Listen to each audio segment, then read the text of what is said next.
ఇస్తామని చెప్పింది.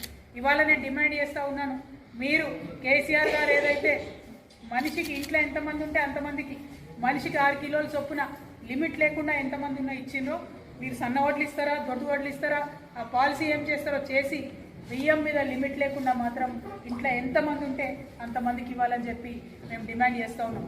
ఎందుకంటే మీరు ఆనాడు కోతలు కోసిండ్రు, ఇవాళ ప్రభుత్వంలోకి వచ్చినాక అన్నిట్లో కోతలే పెడుతున్నారు. కాబట్టి కోతలు కోయడం మానేసి, కోతలు చెప్పడం మానేసి మీరు పరిపూర్ణంగా ఇవ్వండి. ఏ స్కీమ్ ఇచ్చినా కూడా రైతులకు ఇస్తే కడుపు నిండా ఇవ్వండి, సాగు చేసుకునే ప్రతి రైతుకి ఇవ్వండి, అందులో 100 రూల్స్ పెట్టకండి అని చెప్పి మిమ్మల్ని డిమాండ్ చేస్తూ ఉన్నాం. తక్షణమే మీరు రైతు భరోసా ఇవ్వాలి, తక్షణమే రేషన్ కార్డులు ఇవ్వాలి.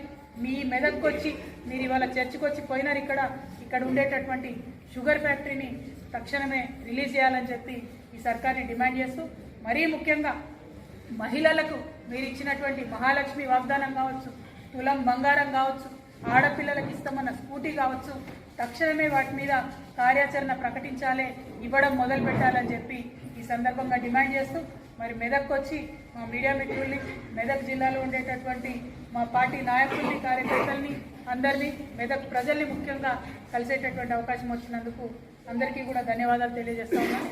Thank you. జై తెలంగాణ.